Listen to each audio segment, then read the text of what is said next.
Hi neighbors, hi friends, welcome back to our channel, me and my house, where we have our age gap series ongoing. Today is the penultimate day.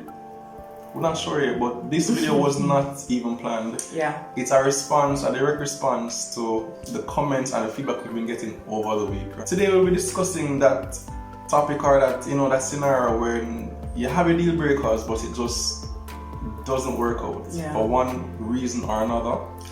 And we're going into how we can respond to that, how we can get over that. Before though, if you're new to the channel, thanks for coming. Hit the subscribe button and we'll welcome you to the neighborhood. Remember to like the videos and share with someone who you think needs to hear this kind of content.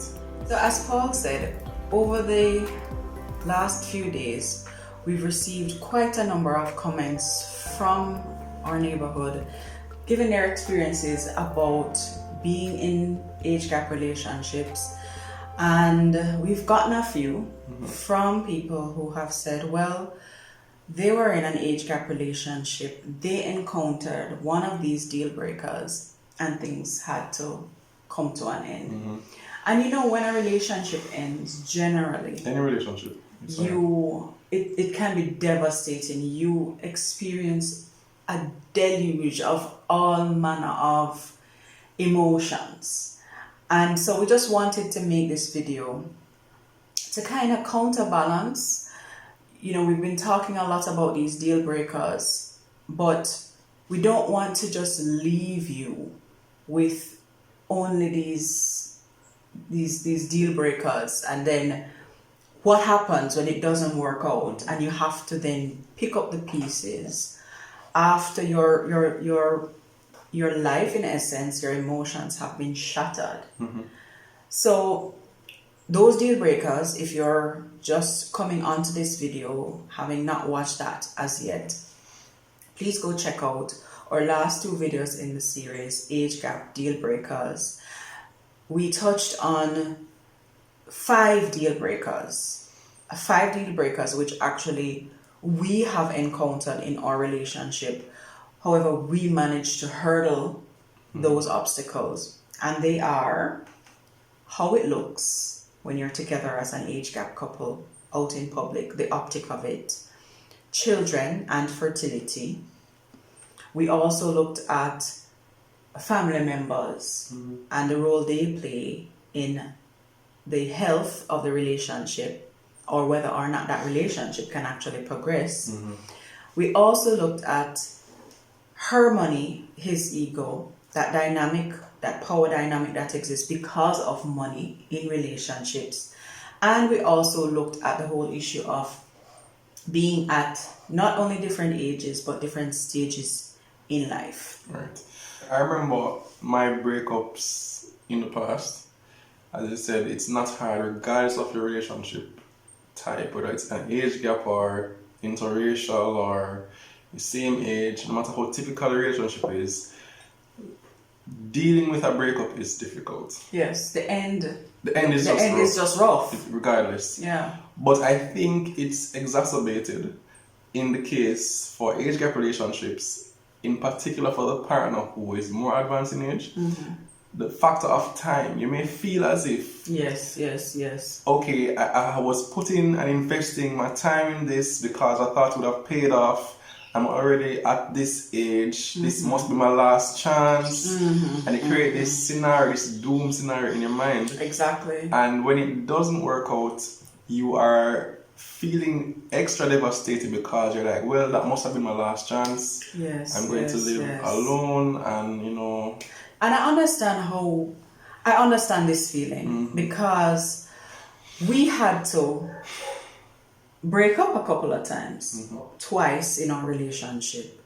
And the first time, it was at the very beginning of our relationship when we just got together, like within days of us getting together.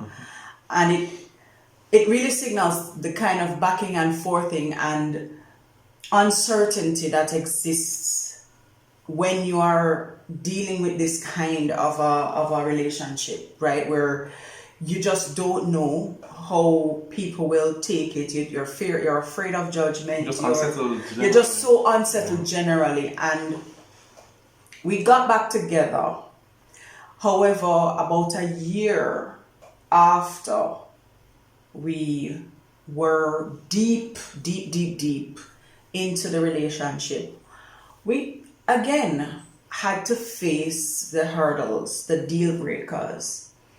And it was basically, it came down to me being ready to get married and Paul not feeling like he was ready for marriage. Even though we loved each other deeply, we were just at the point where I wanted to make a decision and I needed to know if he was coming along with me.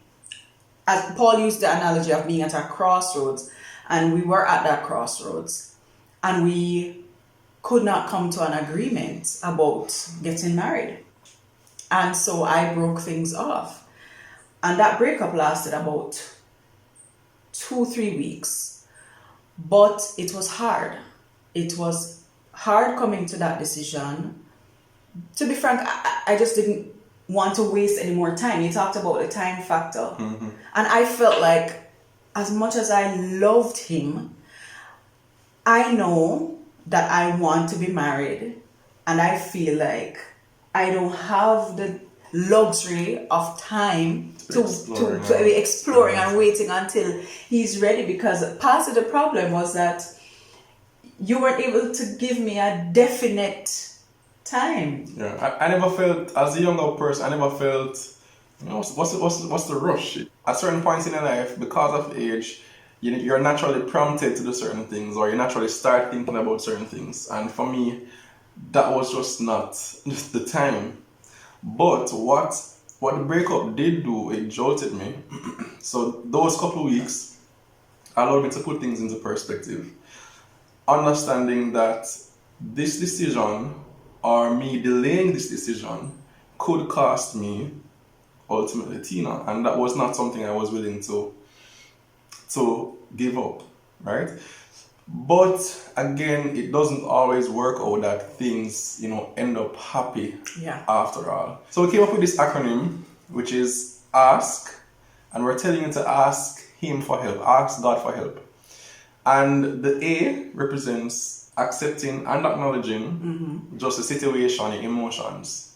The S represents seeking God, and the K is just the whole part. Know that everything will be okay. Know that tomorrow will be brighter. Know that the sun will shine again, right? Who wants to start this part now? I think let's start with acknowledging. How do you acknowledge it?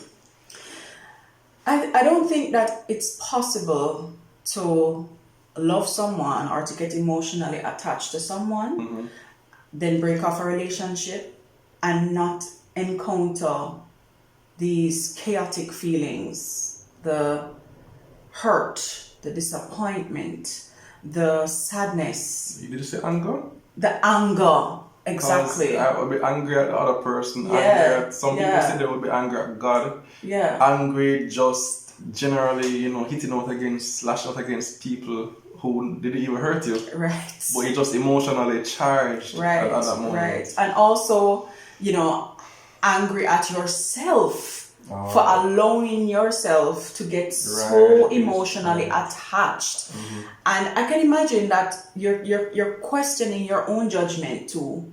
If you enter that age gap relationship, knowing all of the challenges and everything, you might feel like angry at yourself for getting into this thing, knowing that there was always this possibility that it wouldn't work out. You're right. So it's the you overrode your better judgment. Right. Now you will tell yourself, you see? I mean, if you listen to that little voice in your head that said, don't go there. I did tell you, Paul, but Paul said no, and then Paul is now in this place where he's hurt. Right. So naturally, there's just so many things going on, but you have to acknowledge it and just let it take its course. Yeah, see that it is. It is something that happened, and you're going to have to deal with it head on. When we get to this point, we have to mourn the death of that relationship, the end of it. Right. And so you find yourself or plunged into grief because this thing has come to an end. You know, it's a separation of a little piece of yourself. And a lot of people experience an identity crisis, especially in a long-term relationship, because you become so wrapped up in this person, your identity. You're doing the same things, you're going to the same places, you have a lot of mutual friends. You know, you may have become acquainted with each other's family, and so it really is a lot to process, especially if it has been a relationship that has been going on for some time. So you have to allow yourself the benefit of grieving, giving yourself a time limit though, because you cannot stay in that place forever. The hurt may not stop, but by X time, I think that your mindset should be about, I need to move on. Okay. I need to move on. Because some people get fixated on the grief and the longing and the wanting the person to come back in their lives, that they fail to move on. And with the time limit, why I say you give yourself that time limit is because there's going to come a point when you need to accept that it is over. Accept the situation as it is. Things have ended, and you may be tempted to go back to it, right? And there is nothing wrong with, if you, just like you did, you realize that, you know, I may have made an error. I do want this relationship, and I'm going to do what it takes to keep it. But if you make a decision that that is not an option, you have to accept the situation and move on with your life. You can't stay there forever. So then what do you do now? How do you actually make that happen in practice? Right, because on your own, it's a task. It's hard. But we have it on our own. Thank God for Jesus. God, yeah. Which takes us to our next point. Seek. So seek God. You know, this is one of the things in life that you won't find the strength on your own to get through it. And the beautiful thing about God and this word seek is that God not hide. Right. God is not hiding. So when you say seek God, it's not as if, you know, alright, it's a hide and seek, and you have to go looking for him. Yes, I have to, boy, when was the last time I saw him? Bro, put him down. Right. God is ever present, especially in times of trouble. Amen. And for me, we can share the first scripture that we have for this section. It's from Jeremiah 29, verses 11 to 13. So many people know Jeremiah 29, verse 11. It says, "For I know the plans I have for you, declares the Lord. Plans to prosper you and not to harm you. Plans to give you hope and a future." But, you know, when you continue 2 verses down, it takes us to these 2 verses. "Then you will call on me and come and pray to me, and I will listen to you." And hear the nice part. "You will seek me and find me when you search for me with all your heart." Yeah. So beautiful. It is beautiful. And in a place where your heart would have been so, what's the word I'm looking for? When your heart would have been broken and you feel hopeless, you feel this sense of trepidation regarding your future. Because one of the things that happens when we're in a relationship is that we become future focused. We start to think about the marriage and the children and the happy ending. And it's not just that, it's that the person is central. So marriage it almost becomes the centerpiece that you're building everything about the future around. All your goals become pegged exactly on this event. Right. Taking place. So when you remove the prospects of that, it's like almost like your life just falls apart. You don't know what were you planning, what were you working towards. Right. And we have to at this point recognize that the believer is in a good position in particular because that believer, knowing that they are in Christ, knowing that the promises of the Lord are for them, knowing that God is faithful, knowing that God looks after his own, knowing that the steps of the righteous are ordered, should have hope in the Lord, not in the person that they've called it quits with, and also not in yourself, Right. or in the ability of the universe, as some people say, to provide you with another love, but in the Creator, the Lord God Almighty himself, who placed you here with purpose. Right. That he has this in his plan for you, that marriage is his plan for you, that children are his plan for you. If it's his plan for you, you're gonna get it. Right. If he has other purposes for your life, you have to come to the point where you have to accept whatever the Lord's will is. You know what I remembered a while ago? There's a song that says Jesus is the friend of our wounded heart. And I mean, God is so awesome where even if we, and many times I do it, when things are going good, he's away. But when things are a little shaky, just run to him, and he's never the God who is going to be like, what, say, turn his back and like, so you know me now. Yeah. You know me now. You want help now? Yeah. Okay. He's never going to give you that kind of a response. He's always, all right, come Paul, come whoever you are. Yes, you're feeling this way now, and it's natural for you to worry about your future, but just focus on healing and getting through. But that's like we're one day at a time. Which is? No, that everything's going to be alright. Yeah.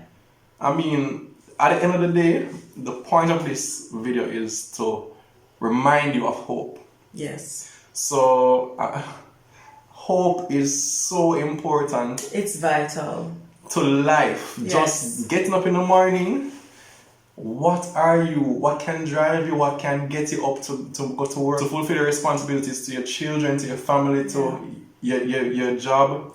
Is hope that something will be better. Yes. But in life, we can hope knowing that God, the Jeremiah 29:11 God, has a plan to prosper and He have good things in store. Yes, the plans to give you a hope and a future. Imagine that. So don't just take our word for it, The scripture says in Jeremiah 29:11 to 13, I know the plans I have for you, declares the Lord.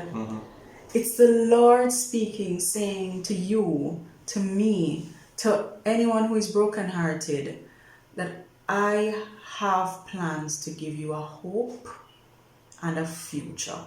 So just know that after you've done your crying and your wailing, after you've thrashed out in anger, all of those things, God understands. In Psalm 56 verse 8, it says, this is David speaking to the Lord now, because he knows that this is the Lord. You keep track of all my sorrows. You have collected all my tears in your bottle. You have recorded each one in your book. God knows our concerns, God knows each and every tear we have shed. And so he wants us to heal. He wants us to come to him when we feel, broken in our spirits. But he wants us to come to him so that we can be comforted and consoled and know that everything is going to be okay. So that is our recommendation to you. Ask. So A, acknowledge your emotions and accept the situation. S, seek him. And K, know that it will be fine. There's a song that was done by Kirk Franklin. I think Yolanda Adams was the one who actually sung it, but it's on a Kirk Franklin album. We'll link it in the description. So after you watch the video, you can go to listen to it if you're not familiar with it. But it's a song titled After a While. After a while. I always thought it was after a while. No, I think it's After a While. But After a while. we'll see who is right. But the second verse says, stuck between if and when, you pray and tried, but still no end. But hear this part now. God's purpose soon you will understand. It won't hurt you after a while. It won't hurt you after a while. Yes. So God will heal. God made your heart. Yes. He knows how to repair your heart. Amen. And He is more than able to get you through whatever you're facing now. Until next time, everybody, thanks for watching. See you tomorrow with another video. Bye.